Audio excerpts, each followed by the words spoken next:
आपका स्वागत है इस वीडियो में। आज हम बात करेंगे कि दुनिया का सबसे ताकतवर व्यक्ति कौन है। अगर मैं आपसे ये सवाल पूछूं तो ज़्यादातर लोग कह सकते हैं कि शायद डोनाल्ड ट्रंप, क्योंकि अमेरिका जैसे शक्तिशाली देश के अगले राष्ट्रपति बनने वाले हैं। लेकिन अगर मैं आपसे पूछूं कि दुनिया का सबसे ताकतवर नॉन पॉलिटिकल व्यक्ति कौन है, तो इस पर आप शायद कह सकते हैं इलॉन मस्क। इलॉन मस्क न केवल दुनिया के सबसे अमीर व्यक्ति हैं, बल्कि वे अब अपनी ताकत से दुनिया पर असर भी डाल रहे हैं।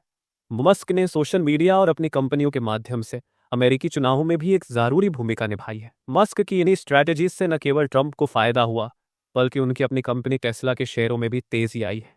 अभी इलॉन मस्क का ध्यान कनाडा की ओर है। 2025 में कनाडा में चुनाव होने वाले हैं और काफी लोग मौजूदा प्रधानमंत्री जस्टिन ट्रूडो से असंतुष्ट हैं। ये देखना दिलचस्प होगा कि क्या इलॉन मस्क का कनाडा के चुनावों पर भी कोई प्रभाव पड़ता है।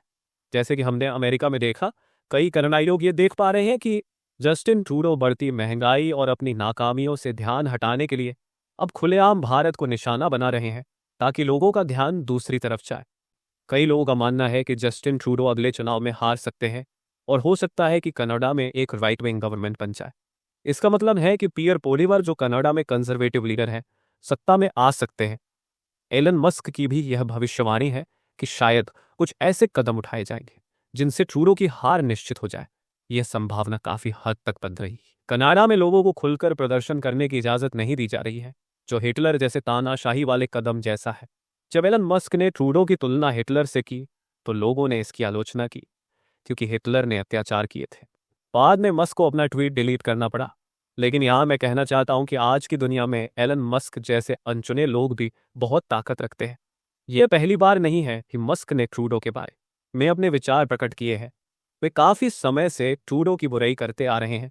कई सालों से एलन मस्क जस्टिन ट्रूडो के बड़े आलोचक रहे हैं, और जैसे जैसे कनाडाई चुनाव करीब आते जा रहे हैं, वे ट्रूडो के लिए मुश्किलें बढ़ा सकते हैं। अब सवाल उठता है कि इसका भारत पर क्या असर होगा। क्या यह भारत के लिए अच्छी खबर है कि ट्रूडो हार जाए? फिलहाल ट्रूडो ने जो स्थिति बना रखी है, उसे देखते हुए यह कहना मुश्किल है।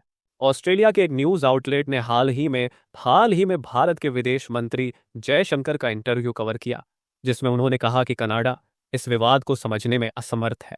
कुछ लोग मानते हैं कि इसमें गलती भारत की नहीं है, कुछ मानते हैं कि कनाडा ने कुछ गलत नहीं किया है। ऑस्ट्रेलिया टुडे जैसे न्यूज आउटलेट के बारे में यह भी तर्क दिया गया है कि इसके मालिक अधिकतर भारतीय है, तो इसे केवल ऑस्ट्रेलियाई न्यूज आउटलेट नहीं कहा जा सकता, चाहे ये कोई भी हो। जैसे अंटार्कटिका का न्यूज आउटलेट हो, इसे बैन करना उचित नहीं है, केवल इसलिए कि वहां जयशंकर साहब का इंटरव्यू पब्लिश किया गया था। ये फ्रीडम ऑफ स्पीच के खिलाफ है।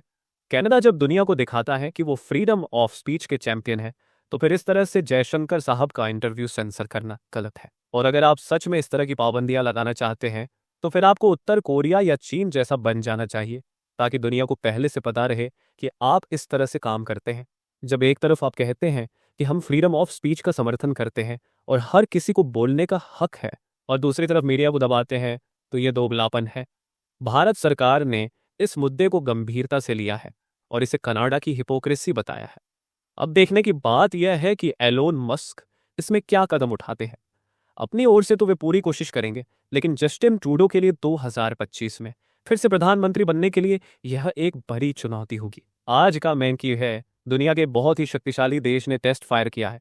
आपके पास ऑप्शंस है, अमेरिका, फ्रांस, यूके या फिर कनाडा। अपना जवाब कमेंट सेक्शन में लिखें। जो लोग सही जवाब देंगे, उनकी कमेंट को मैं लाइक और हार्ट दूंगा, ताकि बाकी लोग सही उत्तर समझ सकें।